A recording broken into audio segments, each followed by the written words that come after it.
Chapter 8. Banks climbed out of Frank's car and climbed back into his own, fuming. He felt as though he was being treated as a suspect, but had no idea why. He had parked his car awkwardly at a bit of an angle, without any hazard lights, making it a bit of an obstacle on the road. The inspector and Sergeant Gates watched him pull off and race quickly back towards Firestone. "Excuse me." Frank leant over the inspector's knees to the passenger's side of the dashboard and opened the glove compartment. The inspector angled his legs out of the way awkwardly, allowing Frank to retrieve a roll of police line tape.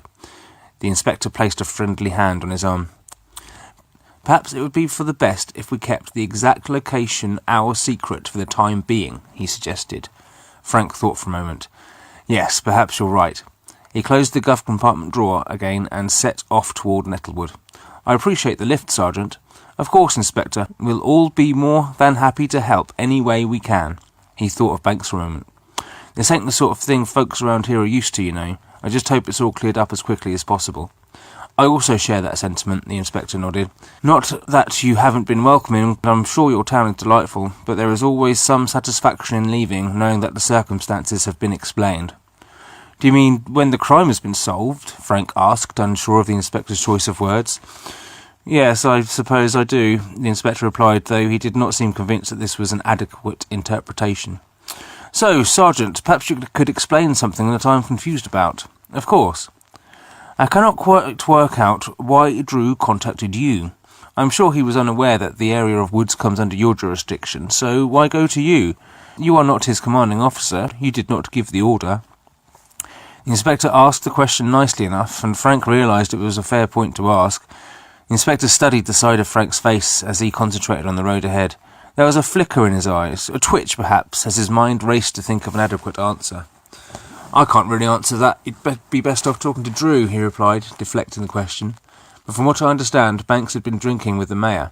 Drew spoke to him first, but he could barely understand a word he said, so he called me. He knew Frank was hiding something. He had told the truth, but not quite all of it." "Has he ever called you before when Banks was perhaps been incapacitated?" The inspector saw a smile creep into the corners of his mouth, and he knew this was because Frank was about to tell him something that he was happy to share. "Drew and I talk a lot. He was based at Nettlestone. I used to be his commanding officer. We were close. He still calls to ask me questions. I give him advice, that's all." The inspector heard a tinge of regret in his tone. This still hadn't completely answered his question, but it lent him to presume the answer to be yes. Drew called him when Banks wasn't acting on his best judgment. "How do you think he feels about discussing these sorts of things with Banks?" he asked leniently. Again, Drew would be the best person to ask on that one. "I just want your opinion." Frank nodded and shrugged. "Well, would you want to ask Banks for advice? You must have picked up on his style of policing already. Sending Drew out in that storm last night, parking in the bus stop at the railway station. He's a bit of a joke with the surrounding towns." "Why's that?" "Because he's got the smallest beat of all of us, but he still does bugger all," Frank laughed. "Not really his fault, though. I think that's just Firestone." "How do you mean? Does it have a lot of trouble?" "Not exactly. It just doesn't seem to have much going for it, like with the railway being taken out by Beeching's lot. It's like it's trying to just vanish off the map or something. People don't want to be there. We never hear of bad things happening in Firestone, but it's getting smaller and quieter every year. Wouldn't surprise me if it don't just vanish into the trees one day." "So why did Drew go there?" the inspector asked. Again, that awkwardness came over Frank. He wasn't telling him the whole truth. Nettlewood had reached capacity staffing-wise, and there was talk of cutting one of the bobbies there. When Sergeant O'Ryan retired from Firestone, Drew went over there in the hope it would be a more secure position. Banks is getting on. He's got better prospects of advancing up the ladder in Firestone. "Before the trees swallow it up," the inspector remarked, though Frank did not respond.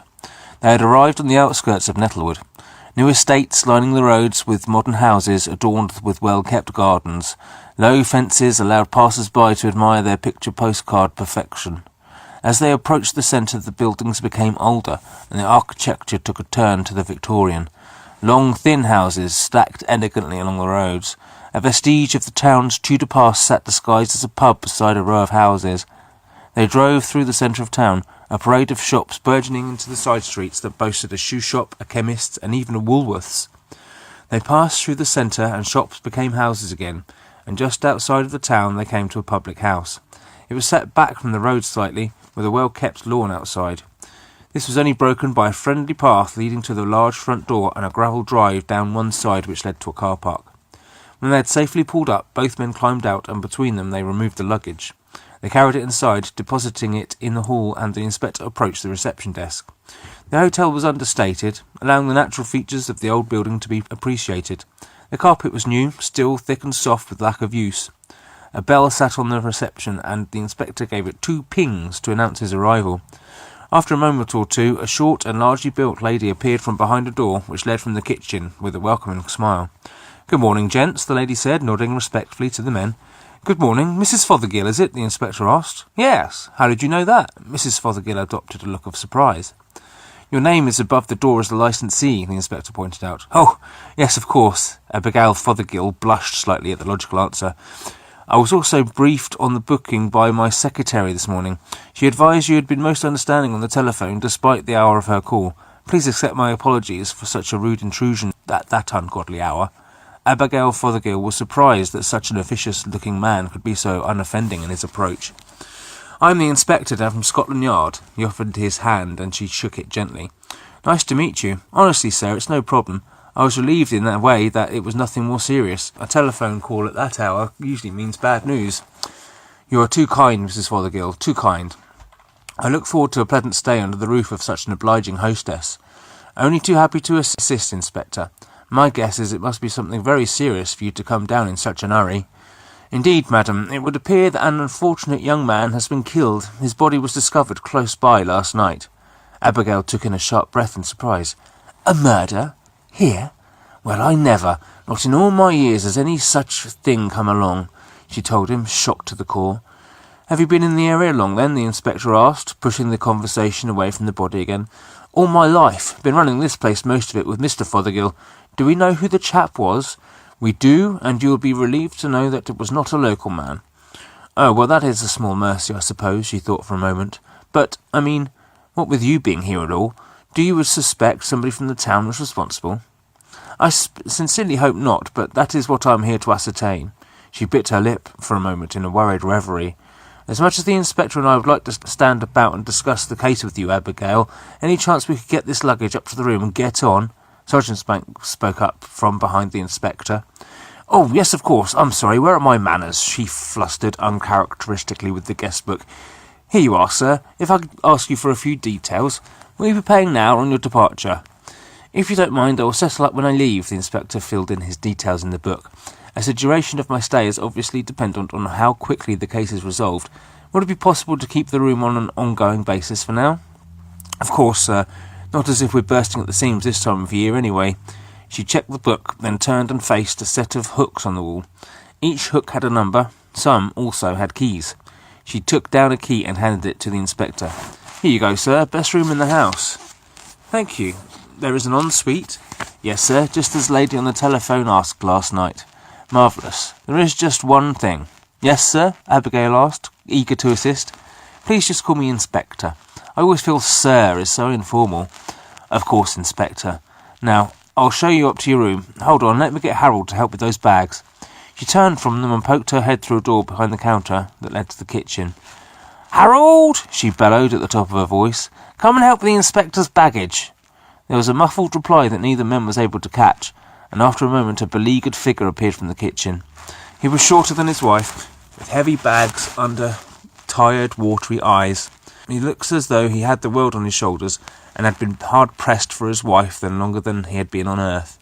He paid no mind to men, not even to say good morning. He picked up the biggest of the bags, giving an involuntary grunt under the weight as he did. "Stop complaining and get on with it," she snapped at him immediately. She lifted a part of the desk up that separated them and left the reception. "This way, Sergeant, Inspector." She led them further down the corridor to a staircase that crept steeply to the higher stories, followed by the inspector carrying his briefcase, Sergeant Gates carrying the smaller of the cases, and Harold Fothergill struggling silently with the heaviest. The staircase was as thin as it was steep, Abigail's hips barely squeezing through the small gap. She made her way slowly up, her knees giving the occasional snap as her tendons struggled to carry her bulky form. Harold found the going difficult under the weight of the cases, and the sound of their scraping on the walls followed them up the stairs. "You be careful with those cases on my newly decorated walls, Harold Fothergill," she called out as they ascended. "If you tear my nice new wallpaper, you'll be sleeping in the chicken coop again." Harold gave no other reply than a long, resigned sigh, and the case's passage up the stairs gave new meaning to the word silent. The staircase, like the rest of the hotel, had obviously been recently refurbished. The wallpaper had a modern pattern repeating on it, like purple sand pouring through orange-hued hourglasses from ceiling to floor. The pattern flooded the stairwell with bright colours. The clean, soft carpet was covered with an intricate interweaving pattern of brightly coloured shapes. Reds, blacks, and greens flowed together seamlessly. The brightly decorated walls remained unscathed as Harold trudged doggedly on. When they reached the first floor, the corridor widened, and they found themselves flanked by doors on either side, interspersed with tasteful, unchallenging pictures. A bowl of fruit, a vase of flowers. The pictures were not there to be admired, and so little thought had gone into their choosing. The bright hourglass paper followed them up and filled the space, making it feel crowded. "Here we are, then, room 7. Got a lovely view out of the window in here, you have, Inspector." She unlocked the door and opened it wide. The view was indeed remarkable. Facing across the broad open fens that surrounded Nettlewood, the window afforded its occupants a sweeping expanse of the stretching hills and farmland. In this room, the wallpaper was replaced with orange peel paint. Lime-tinted curtains flanked the windows. "Well, indeed, that is a magnificent view, though I am afraid it would be wasted on me, as I should be spending little of my time looking through the window," he told her kindly. The inspector left his entourage admiring the hotel's surroundings, and instead made directly for the bathroom. He clicked the light on, then off again immediately. He wandered across the bathroom, pausing under the light to check the bulb, then closed the door behind him. His hosts and the police sergeant listened as he turned the light on and off before re-emerging. "Excellent facilities, I must say," he remarked on his exit. "Has the entire establishment been redecorated recently?" "Yes, sir, just last month. We only reopened 2 weeks ago." "How fortuitous for me. Well, thank you so much for showing me to my room. However, I'm afraid I must be moving on." "Of course, Inspector. You'll no doubt be wanting to get on with your inspecting." "Indeed. Mrs. Fothergill, the nature of my work often requires me to work long hours. Would it be too much to ask for a front door key to prevent any disturbance to you and your husband should I return to my lodgings in the small hours?" "Oh, we don't have a spare, but I could get one cut for you, should you think it necessary." She cast a worried eye at the set of keys in the inspector's hand, as if she should have thought of that herself. "I would be most grateful, and any costs will of course be reimbursed." "I'll get onto it straight away for you, sir. Sorry, Inspector." She turned to the downtrodden Mr. Fothergill and shot him a look he was no doubt well accustomed to, which was easily translated as, "Get on with it." "Wonderful. Now, Sergeant, we must be getting on. Lovely to have met you both. See you again later today, I hope, for dinner." "Thank you, Inspector. Yes, see you later." The Inspector and Sergeant Gates left them in room 7 and made their way back through the hotel and out into the grey morning. "An interesting couple," the Inspector commented to Sergeant Gates as they buckled their seatbelts. "They've always been like that, you know. I think in all the years I've known them I've only heard poor Harold say half a dozen words, and all of those were when Abigail was out of earshot." The Inspector nodded with a small smile. "Well, they have a remarkable establishment. It would seem she runs a tight ship. Got the staff living in fear, she has, but that's why it's the nicest place hereabouts. Now, where next, Inspector?" "I think we should have a chat with the Major. There is a chance that he perhaps saw something more than just a fallen tree on the road last night." "As you wish." The sergeant pulled the car back out onto the road. "He's back in Firestone," Frank mentioned, hinting that they could have gone there first and so saved the journey to Nettlestone and back. The inspector appreciated the point he was making. "Yes, I am aware of that, but I thought it best to allow him a little time to sleep. After all, he did have a late night." "Sorry, I didn't mean to sound so annoyed." "No apology necessary. I appreciate you taxiing me about the place." They trundled along the twisting road that linked the two towns, the car distributing dreamy puddles that reflected the cloud racing above their heads. As they approached the smaller town, a drizzle attempted to start. It seemed to match Firestone in its dreariness. As they entered the buildings, the drizzle petered out again, as if even the simple effort of falling from the sky was too much to endure. They came to Firestone's busiest crossroads on the outskirts of the town, which was governed by a roundabout of sorts. It was roughly 20 yards across, shaped like a square, with a row of shops lying against one of the opposite sides. It was covered in short, hardy grass. At its centre, positioned at the peak of a small rise, stood a stone pillar. This protruded from the ground roughly 4 feet high, its width about 2 feet by 3 feet. Its top face had a smooth channel carved from it, cutting the face in half across the shortest path. It was a cold, hard stump of rock, discoloured with a faded crimson. An interesting landmark, the inspector commented as they passed it. The sergeant didn't notice what the inspector was referring to. He was so used to its presence that it had merged into the scenery. "What's that, sorry?" he asked as he drove them on to the Major's house. "The pillar on the roundabout. It's an interesting landmark," the inspector repeated, a little louder. "Oh, that's the Firestone that gives the town its name," he replied airily. "I say, how interesting. Why did they call it the Firestone?" "If you look closely, it has a red stain on top, like fire. If you believe the old wives' tales, and I should say that many around here do, the red comes from the blood of all those that were beheaded on it." "My, what a ghastly story. Who was beheaded on it then, and why?" he asked, rather concerned. "Story goes, it was witches that lost their heads there," the sergeant informed him casually, as if the story was hardly worth telling. "People say that back in the Dark Ages, Firestone wasn't so much a town as a coven, a hot spot for magic and those who practiced it. The witches all worshipped, or did whatever it is that witches do, around the Firestone. One day the church came along and killed a lot of them, and to show they meant business, they did all the killing on the object of their worship, their stone pillar. Since then it's been stained red like fire, with the blood of all those that were killed on it. Over the centuries it became called the Firestone, and the town took the name too, sort of a warning to other witches. For such a small town, it seems Firestone has a dark past." "That it does, and it's a past that seems to hold on to it, like it won't go away and let the town forget what horrible things have happened here."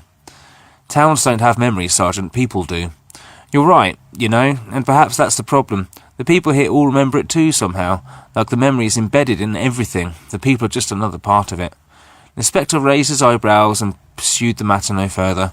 Frank tried to gauge what he was thinking, but it was impossible to penetrate the dark eyes, even when he wasn't driving. He was surprised at how much information, even personal opinions, that he had revealed to him with such little probing. He felt relieved to be revealing these things, as if the inspector needed to know them. They drove on into town and out the other side again. The Major's house was on the furthest west point of the copse, a small bungalow buried in a cacophony of plant life. Frank pulled up next to a Rolls-Royce 1960 Silver Cloud, and they stepped out of the car. The inspector took a look around the Major's impressive mode of transport. "Nice, isn't it?" Frank called as he made his way round in envy. "Yes, I'm sure," the inspector replied distractedly. Frank realised he wasn't interested in the car itself, but the story told by its exterior. "Looks like the Major did hit a fallen tree, but not with enough force to do any damage." The inspector picked away a stray twig that had fastened itself into the dirty grille. "The wings are muddy, but not enough to suggest that he had driven into a muddy clearing. I think we can safely remove Major... what's his name again?" "Hammond. Major Leonard Hammond," Frank informed him. "Thank you, Sergeant. We can remove Major Hammond from our list of suspects." "So do we still need to talk to him?" The inspector was peering in through the driver's side window, admiring the interior. He glanced at his wrist. "Indeed we do. What time do you make it?" Frank checked his watch. "Just coming up to 11. "Yes, that's what time I have. I think, then, it is no longer too early to speak to our Major." He walked slowly past Frank to the door and knocked on it confidently. The sergeant joined him at the threshold, and they waited for a reply. After a few moments, a loud voice came booming from the other side. "Who is it?" "Morning, Major. I'm an inspector down from Scotland Yard. A body's been found. I was wondering if I could ask you a few questions." "I don't know anything about a body," replied the disembodied voice sternly. "Yes, we know that, Major, but you are inadvertently responsible for its discovery." There was a pause. A lock snapped out of its latch, and the door opened a few inches. A face appeared in the gap. The Major noticed Frank, and his eyes peered suspiciously at the both. "You're not from Firestone," he informed them resentfully.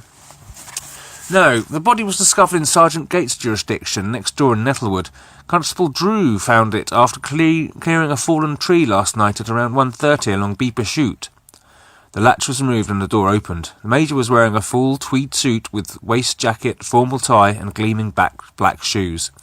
"I reported a tree down in the road last night. Was it the same one?" he asked trepidly. "Indeed it was," the inspector confirmed. "Well, I suppose you had better come in then." The Major was flustered at the disturbance to his morning, and by the news of a body being discovered as a consequence of his actions. His bungalow was full of ornaments. Every surface had a china animal perched on it, perfectly dustless. Despite the overcrowded feeling, the house was neat and entirely spotless. Mozart floated through to them from a sitting room in the rear of the house. "Would you care for some tea?" he asked, more out of resignation at the arrival of his unwanted guests than courtesy. "Yes, please, that would be most agreeable, thank you," the inspector replied for them both. "You go through to the living room. Just follow Eine kleine Nacht music. Make yourself comfortable, I'll be through in a moment," he told them with a sigh. While the Major busied himself in the kitchen, the closest room to the front door, Frank and the inspector made their way down the corridor, past the open door of a study-cum-library, and into the living room. In the centre of the room, 2 old but comfortable-looking leather sofas sat in an L shape. One faced a long glass door that led into the back garden, and the other faced a wooden cabinet containing a television. In the centre sat an oval table with an open copy of the day's paper on it. Around the walls stood cabinets full of more ornaments, a chest of drawers, and a gramophone from which the magical tones of Mozart came. The walls were adorned with blurry black and white pictures of soldiers and dangerous-looking swords. The 2 men wandered about the room, studying the various photographs, trying to fathom the need for so many small ornaments in such a small place, protected so fiercely. Presently the Major joined them, with the tea on a large wooden tray. He placed it carefully down on the table atop the newspaper, and then moved round to lower the gramophone volume. "Seems such a shame to interrupt such beauty midway through," the inspector remarked distractedly. The Major sat and stirred the pot. He noticed the inspector was looking at his war photographs, images of him in Africa in 1943, including one where he was in close proximity to General Montague. "I'm the short one with all the hair," he informed the inspector, helpfully. "For a short time I was stationed directly under Monty. Hell of a leader." "Did you see any action, Inspector?" "I was injured at Dunkirk," the inspector informed him in a business-like fashion. "I spent the remainder of the war behind a desk in Whitehall, so no such excitement for me." The Major nodded. "The war machine has many cogs, each as important as the other," he told him condescendingly.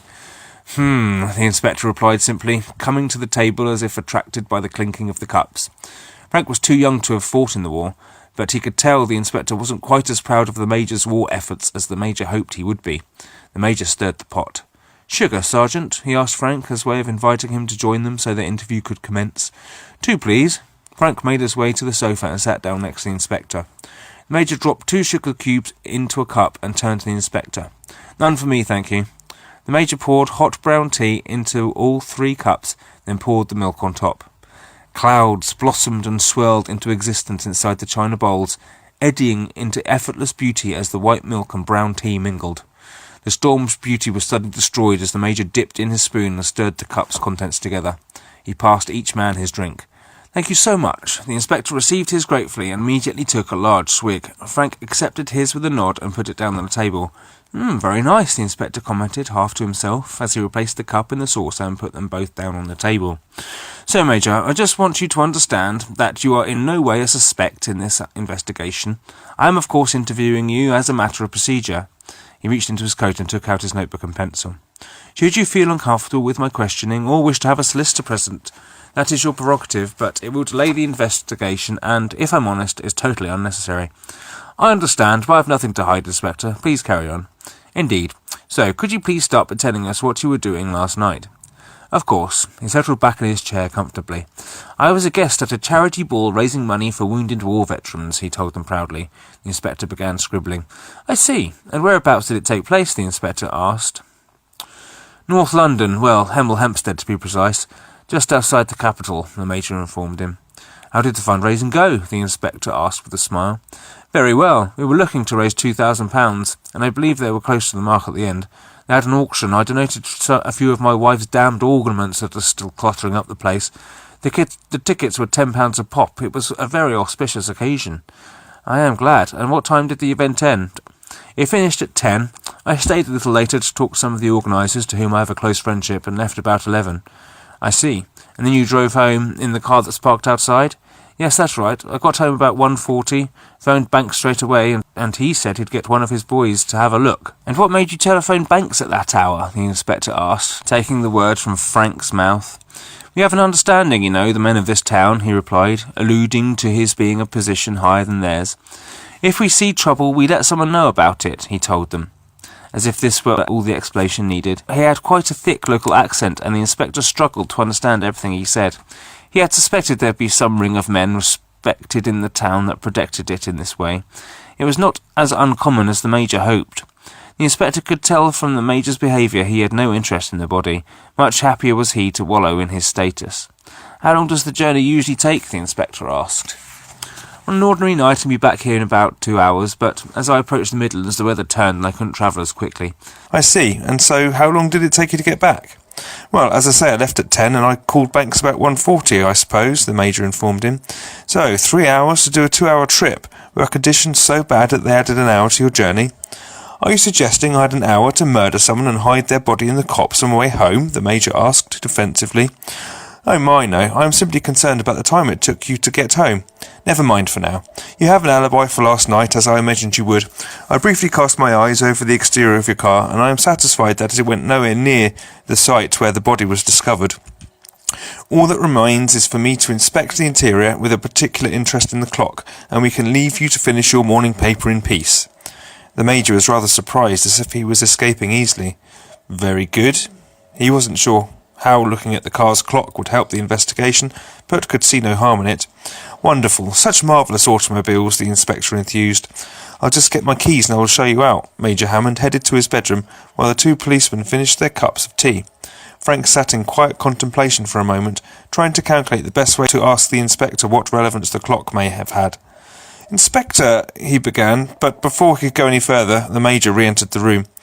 "Here we are then, gentlemen." The inspector and Frank rose and followed him out through the thin corridor and onto the drive where the Rolls sat.